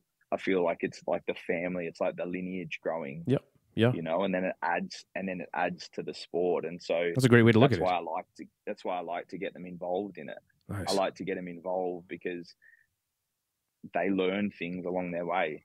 I want them to learn, and I think every generation should be better than the last. Yeah. I strongly believe that every generation of fighters, every generation of coaches and stuff, you should give them the skills for them to be better than what you were in certain elements or in certain aspects. Yep. Because that's just how it works. If we don't do that, then the sport won't advance either. That's right. Yeah. And at the moment it's advancing quick. You know. Yeah, man. It's crazy. Huge. And places like America and North America, man, when I look at the participation levels and rates of stuff, when I look at some things like a friend of mine, Patrick Rivera from the United States, when I look at some of what he does in the States, man, it's incredible. Yeah. Yeah. And I look at some of the tournaments they run, or this and that, and I look at the participation. It's wild. It's crazy. Yeah. When I look at some of the people that come to seminars when Kieran Kettle brings someone out, you know, or even when we were there for Canada and he put a Sanchez seminar, right? On, and there was like fucking 100 people. That's crazy. If not 300. You see, that's unbelievable, you know. Yeah. And so when I see the rate at which like America and North America and their rates of participation, for me as an Aussie, I'm like, oh shit. Right. I'm like, wow, man, that's pretty incredible, you know. Sure, it is. If they're at a fork in the road, and if they go the right direction, they could be a powerhouse one day. Yeah. You know, just have to go in the right direction. So, what's your thoughts on like Luke Lisi, and I know you've had corner, Dave fought Eddie Abasolo, but what's your thoughts on them in one championship and North American style Muay Thai? 'Cause it's I see it. It looks a little different. Man, good on him. Like if it suits the style, Yep. true. Like I think, and Luke and his dad, and I've met them and spoken to them a number of times, and they're lovely people, man. Yep. Like they're really nice people. The style of, and same with Eddie, man. Eddie's such a good dude. Their style, I wouldn't teach. Sure. I can't teach their style. That's right. For me, it's not our style of Muay Thai. It's not our style of Thai boxing. But I'm not going to shit on it. I'm not going to say it's wrong. But for me, it's not our style. And I think there are places where it will work, and I think there are places where it won't work. Sure. I think it works in one championship with 4-ounce gloves. I think it works in certain things. Yep. I'm not sure if it would work in a 5-round stadium fight where you have to work to gamblers and you have to understand gambling. Yep. I don't think it'll work there. Yep, I agree. But also that's, for me, it's like a completely okay opinion to have, Like, of course. I think people too much in this industry, sometimes it's like you either can't have it, you can't have a negative opinion, because it's like, but for me, it's not even negative. I shouldn't say negative. You can't disagree. Sorry, I should That's say. right. Yes. Because if you disagree, you're you're the bad guy. That's right. You should be able to agree and disagree with stuff. Right. If we're only agreeing, we're lying. You don't get better if you don't disagree and have conversations about it and try to have conversations about stuff. Yep. Like for me, that style, I won't teach. Sure. Like for me, it doesn't blend in with what we do. And for me, I think that style only works with particular individuals. Yep, totally. Who are particularly talented and have a great eye for it, Yep, absolutely. Which is why it's so rare to see too, right? Like there's the individuals that can do that. Yeah. And man, throughout fight history, there are people who completely buck the trend. Like you wouldn't tell the majority of people to do half of the things that Sanchai would do. Of course, yeah. But he's pound for pound the greatest fighter on the planet. Yep. And it's like, but usually it comes down to the individual. Yep. And so the only thing that I worry about sometimes with it is that people get wrapped up into it. People get wrapped up into seeing certain things and they want to mimic it or replicate it, but they're not that person. Oh, without a doubt. It works because it's that person. Yeah. Yeah. And they have the eye or they have the skill or the rhythm or the technique to do it, not because of the style or not because of the technique. Yeah, stop learning from Sensei YouTube. Yeah, that's one of the things that is like a bit for me with the rise of social media and Instagram Reels and guys getting a lot. It's like I see some stuff being taught and I just think, I don't think that's a good idea, man. Like It's not helping, especially if it's in an area where there already is a bit of a identity issue with what Muay Thai is or isn't. Right. If there is an identity issue with what Muay Thai is or isn't, and then you're teaching stuff which just poisoning the well is like not. Yeah. If you, it comes back to the same argument. If you can't kick the body or the arms properly, if you can't have good balance and rhythm, if you can't clinch properly, you shouldn't be climbing on people, throwing elbows. Not everyone will agree with me on that opinion. And again, it's fine. Yeah. That's good for us to have the conversation. But at the end of the day, look to where the sport is the best and look to where the sport is most successful and look to what those people are doing and then try to do what they're doing. Not, there you go. not arrogantly doing your own version. Right. Yes. But if your gym has a particular style and that's what you want to do and you own it, great. Own it. Teach it. Yeah. Yeah, for sure.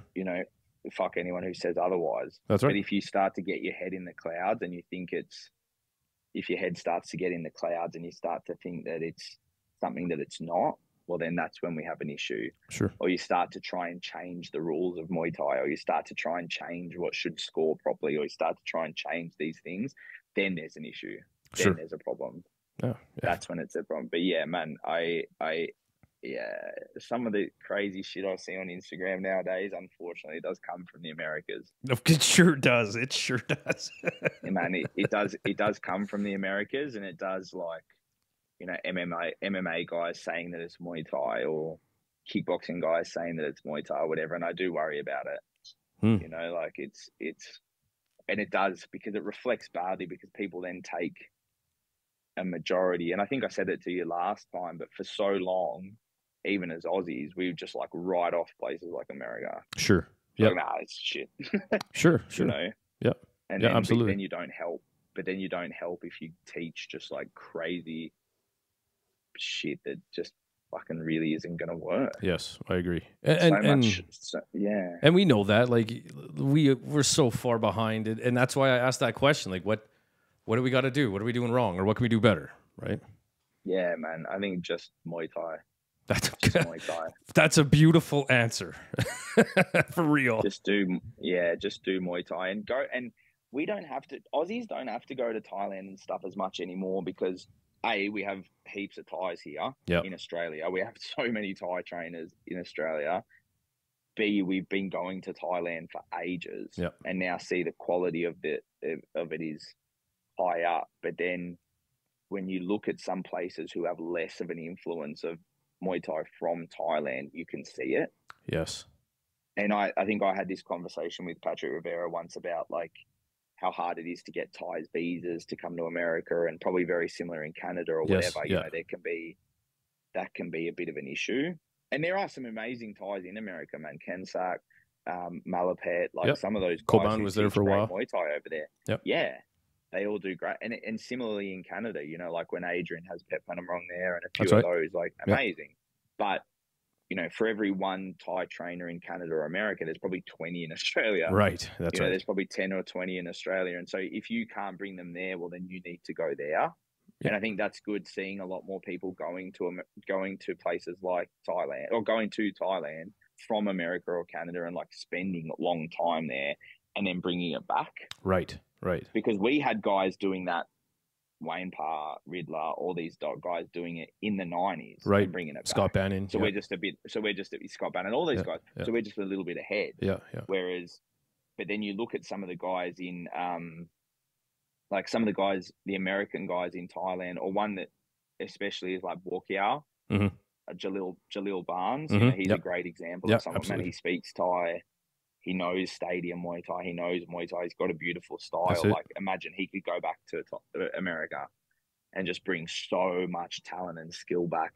The TJ the Thinking Man or something. In America too. You know, I know he spent a lot of time in Thailand, and he's brought like a beautiful style of Muay Thai back to the States. Yep, definitely. You know, if guys keep doing that, it's just a matter of time before it all hopefully can add up, because everyone else has to catch up. That's right. You know, I remember, I mean, my first fight was kickboxing, and my first fight was kickboxing because at the time there wasn't anyone under 18 that wanted to fight that we could do Muay Thai, and kickboxing was a bit bigger then. And so my first fight was kickboxing, you know, when I was like 16 or something. But then you saw it change. Even Melbourne, man. Melbourne was like the home of kickboxing. They had some amazing kickboxing fights in Melbourne back in the day. Some crowds that have never been beaten to this day. Like, you can go on YouTube and watch them. It's amazing, man. I'll send you some after. But and even when Zambides used to fight in Melbourne against Gurkhan Ozkan and Zambides, it was wild because it was a racial thing as well. It was like the Turks versus the Greeks. Huge populations of Turks and Greeks in Melbourne, and it was just, man, amazing. And they would do like 10. There was like 10-round kickboxing fights in Melbourne, and nice. But now Melbourne is a strong Muay Thai state. Oh, sorry, Victoria is a strong Muay Thai state. You know, like, I've seen the change happen as well. Even though you had guys like Wayne, Riddler, next generation of like Andrew Parnham and these guys who spent a long time in Thailand and then brought it back. Yeah. There was still a heavy influence of kickboxing and whatever. But then as every year went on, you slowly started to see it change. The sanctioning bodies changed, the judges changed, the referees changed, more Thais come into the country, and bit by bit, man, you never know. Like, you could be 75 years old watching it one day and sit back and think, fuck, this is so, like in Canada, I think, man, this is good now. Yeah, I hope. You know? Yeah. Trying. And so that's what we had. That's what we had, bit by bit, change, and kickboxing is all but dead in Australia. Yeah, it sounds like it. There's a couple of people that wouldn't like me to say that, but now does that come from like even before that? Is that like from a Kyokushin influence? Isn't that quite popular? Or was quite popular in Australia? Yeah, I mean the old a lot of just karate in general, right? Yeah, Kyokushin, but then just karate in general with every school hall had karate, man, like GKR and this and that, and Okay. like karate was just so big, and Sure.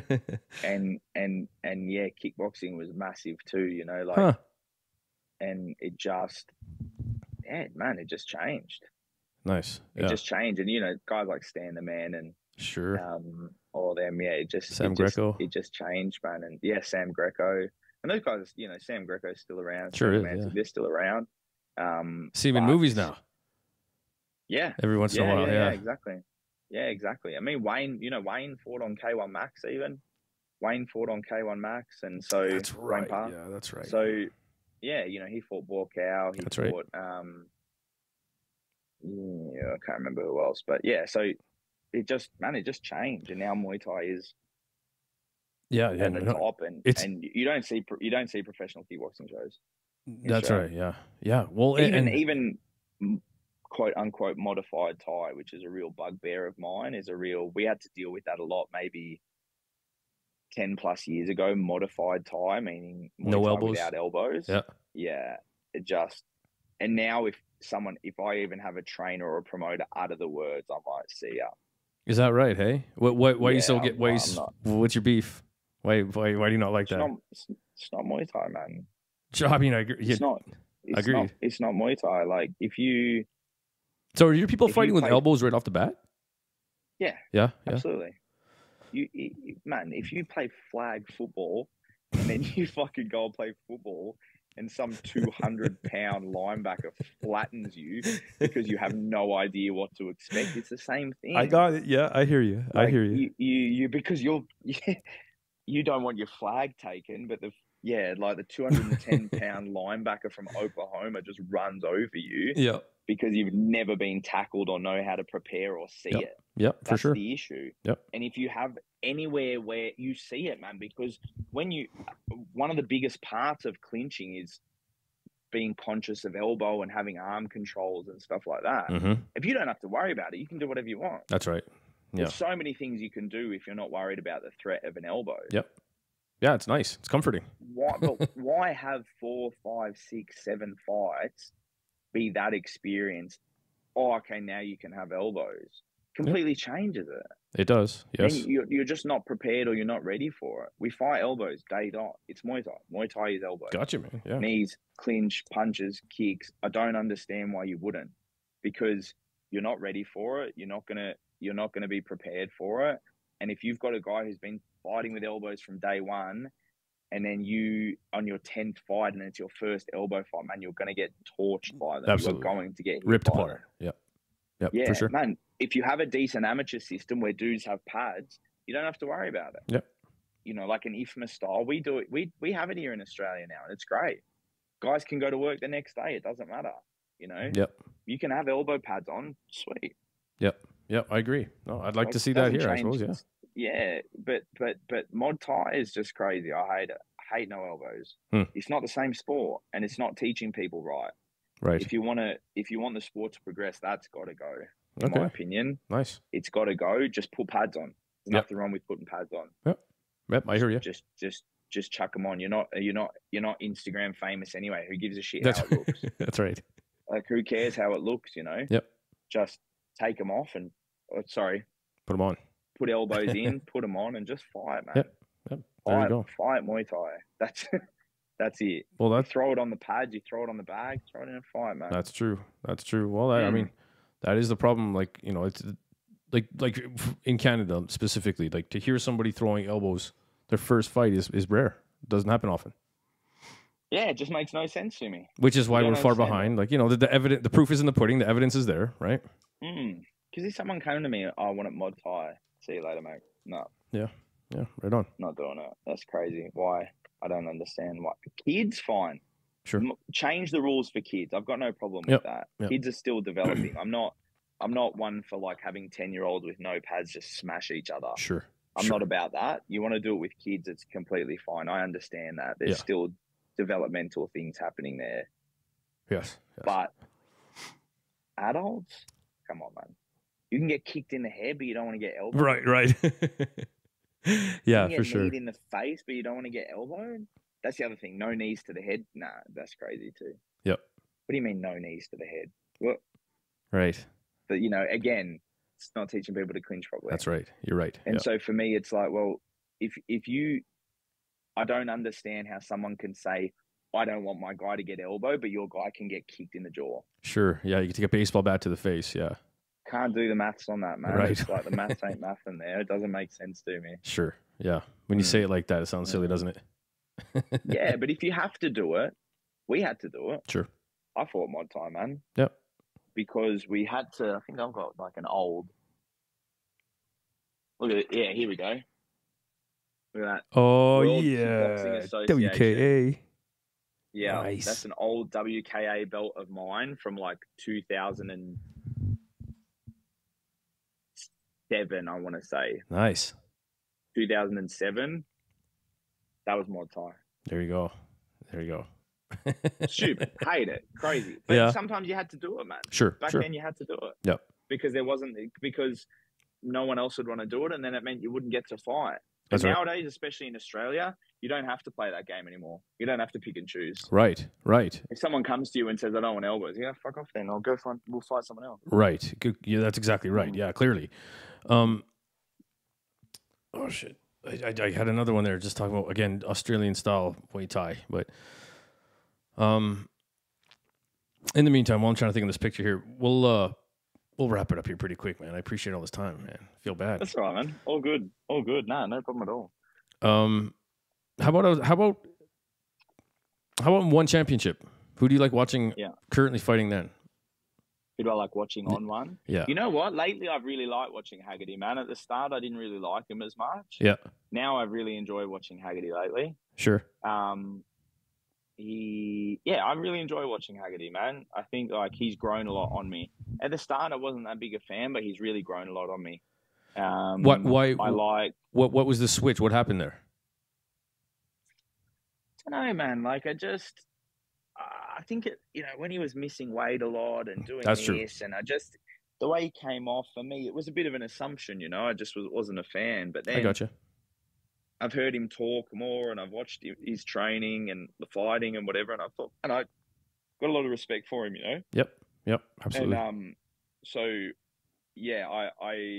I've really enjoyed a lot more watching him. I've enjoyed watching Superlek on one, and the fact that he'll still kick.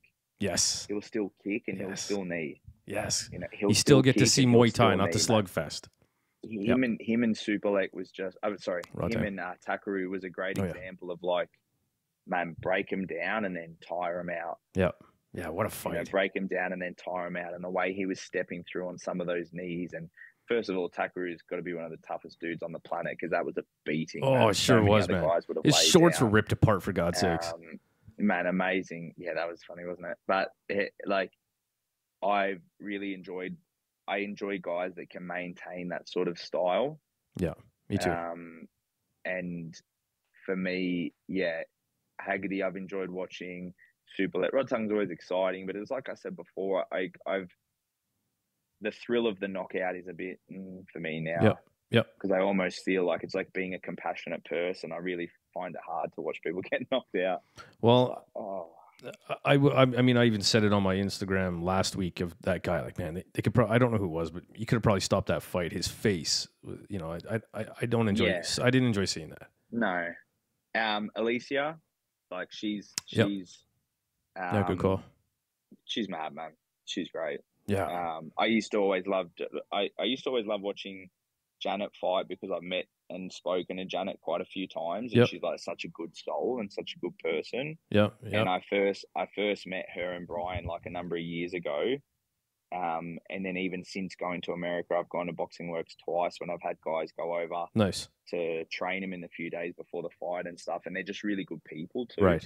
Like and Brian is a guy who I've got a lot of respect for, and I've really enjoyed like sitting down and just talking to him about Muay Thai, little bits about technique or some things that we've seen, and they're just really good. So I used to like Janet just for the fact that it was Janet. Yep.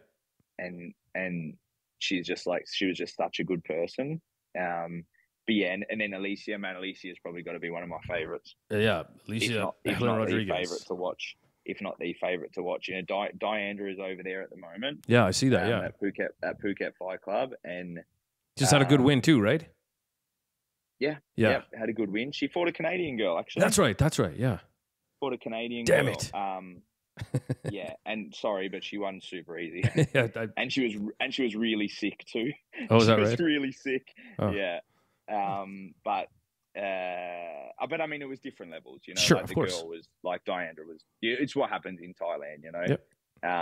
But Diandra says, man, clinching with her is crazy.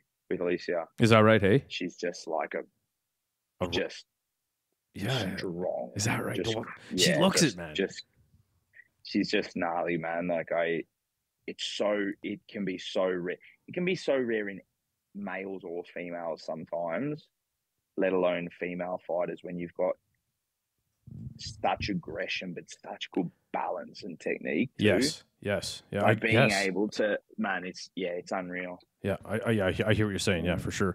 Well, and a big reason why, like same thing, like super with the little gloves, like you still get to see the whole reason. Well, I'll speak for me. The whole reason I love Muay Thai, but I also get to see it now, like in those exciting circumstances, the little gloves and all that kind of thing, right? So yeah, I hear what you're saying. That's definitely super like right now. And Haggerty, like the poetry and motion fighters, you know. I hear you. Yeah, man. I think Haggerty's. For me, Haggerty's undoing comes in the later rounds. Yes. Yeah. Because he's very active with his footwork and but that is tiring. Yeah. And so for me, when I think about if I was to have a fighter to beat Haggerty, and I think he's very hard to beat, but for me, if I was to have someone who beats Haggerty, it's taking that energy away from him. And you saw it in fights like with Rod Tongue, you know, like Rod Tongue just smashed his body. Yep. And that's a beautiful thing about Thai boxing too, which people just forget about, is like teeping and kneeing and hitting the body, how tiring that can be. That's right. And yeah, for me, if I was to train someone to fight Haggerty, it would be to, I don't want to say survive, but almost like survive the first 2 rounds. Hey, I gotcha. And then try to beat him from there, you know, and just kind of be really safe and work on it. And I saw that he and Superlek are now matched, and so I'm super interested to see. I think Superlek will definitely go after his body and try to control his arms a little bit, you know, and stop those beautiful straight right. Yeah, man, the way he jumps like that. Yeah. What's your? Are you willing to make a prediction on that fight? For me, if it goes past the second round, Superlek wins it. That's the way that I look at it. I think Takaru, but I can't. Yeah, not Takaru. Sorry, I think with Haggerty, he can always hurt you, and he clearly does have like good resolve, and he's strong, and he's resilient. That's right. Resilient is probably a really good word, and that was shown in his last fight. Like he's resilient. Yep. And I think if you get the chance to beat him or knock him down or whatever, you have to then be smart. Don't then go chasing like the last boy did. Yeah. Good call, man. And so I think for me, I favor Superlek. Yeah, me too. But for me, I favor Superlek because I think Haggerty has had a hard time with Thais the same weight division as him. Yes. You know, like for me, he fought so well against Same, but for me, it was a different weight division when they fought. Yep, agreed. You know? Agreed, yes. And so for now, it's like, but really the one that we want to watch is him and Nico as well, right? Yeah. Like he and Nico is definitely Nico is a fight enormous. Nico's huge. Yeah. Nico and Superlek, like those sort of 3. Yeah, let's just get them fucking. Yeah, that's it. Let's go. yeah. Exactly. So the question I had earlier, I forgot, was outside of Thailand. What would be your, you know, it can be top 3, 4, whatever, Muay Thai nations.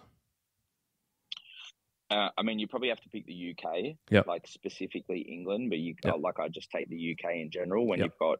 Obviously, like England and Ireland and Scotland, but England specifically England, because you've got, you know, their boys and girls who have been fighting for like a long time since they were kids. You know, like you've got it with like Max Two perfect examples in Australia: Max and George Mann, Right. both fighting since they were little kids in the UK. Right. And like you said too, a lot of those guys went to Thailand, you know, and brought all that stuff back, and so we're starting to see the fruits of that labor.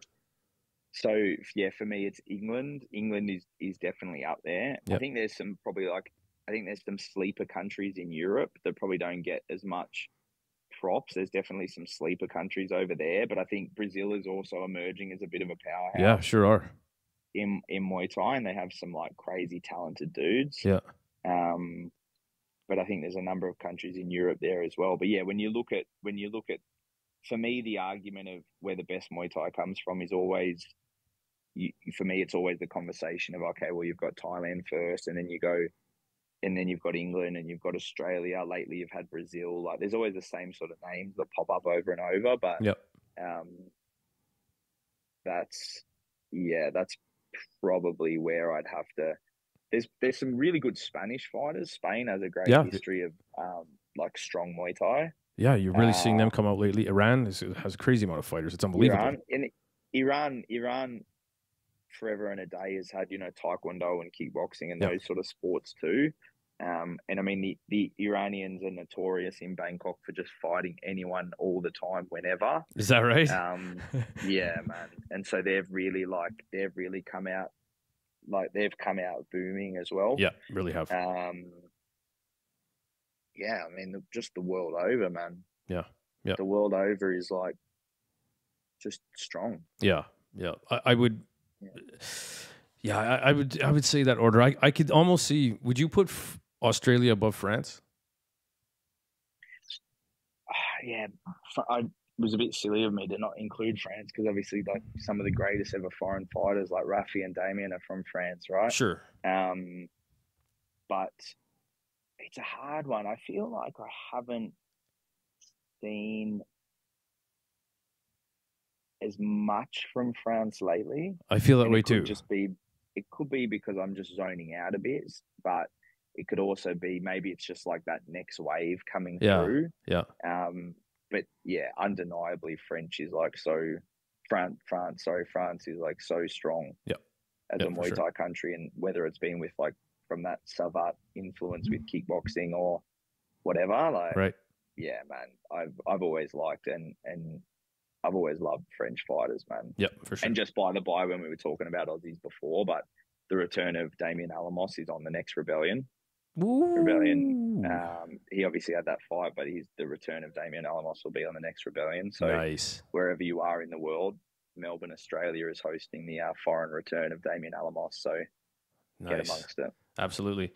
Listen, man, I feel terrible here. I see people in the background touching machines and stuff. I'll get going here. But hey, listen. So where do we find you? If we want to follow you, we want to watch you, we want to see what you're doing. What do we do? At Kieran MuayU. Kieran MuayU. Instagram, MuayU Canberra on Instagram, MuayU Canberra on Facebook.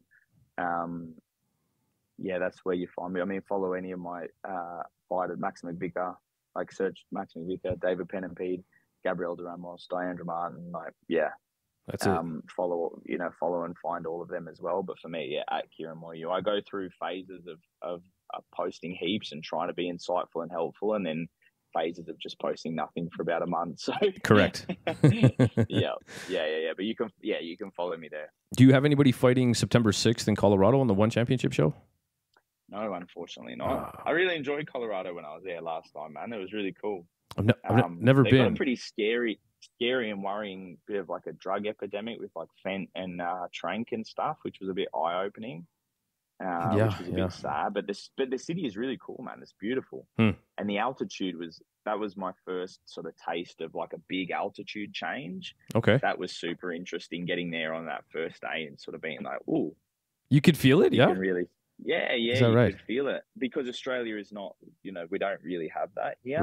Right. We don't have high elevations, and so you definitely didn't know. That's why we went over purposefully a week earlier than we normally would. We went like just under 2 weeks from the fight, so we could acclimatize a little bit. Yeah.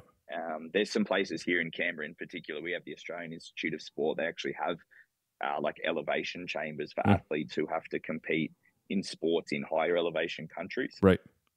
They even have elevation accommodation. where the oxygen is thinned in the accommodation and you just live amongst it. Wow. That's a method of acclimatization. I think in Calgary you're quite high, right? Yeah. You have pretty elevation, so for you I don't think you would notice it, but for us, yeah, man, it was the first day. It was just kind of, ooh, and you felt it in your head and in your lungs. Is that right? Wow. It was what more so than I did in Calgary. I think for me, I didn't really notice it as much. Yeah. But in Colorado, yeah, man, it was pretty unique. I would love to go back, man. It was a super cool experience. It was hard finding an American in America, man, but sure.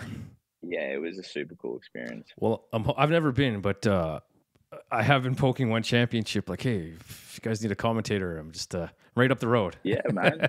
Yeah, man. Get over for it. That's it, man. I'm hoping. But hey, just before we go, man, again, beautiful chat.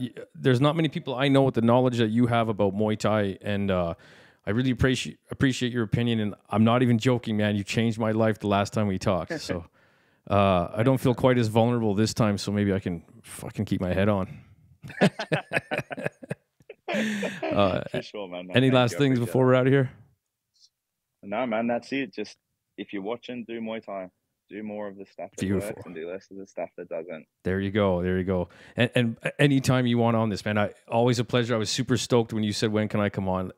Open invite at any point, my friend. Sweet, man. All right. Maybe a breakdown of the next big Muay Thai World Cup. Let's do it. Maybe we can do maybe we'll do a post-show breakdown. I'll watch it and good call, I'll give an outsider's perspective. Well, it's April 20th. Literally, let's do it. There we go. Let's go. Love it, man. Awesome. Well, thanks again, man. And I appreciate you taking up damn near 2 hours of your time. For sure. No, all good, man. All right, man. We'll talk soon, hey? All right, bro. Later.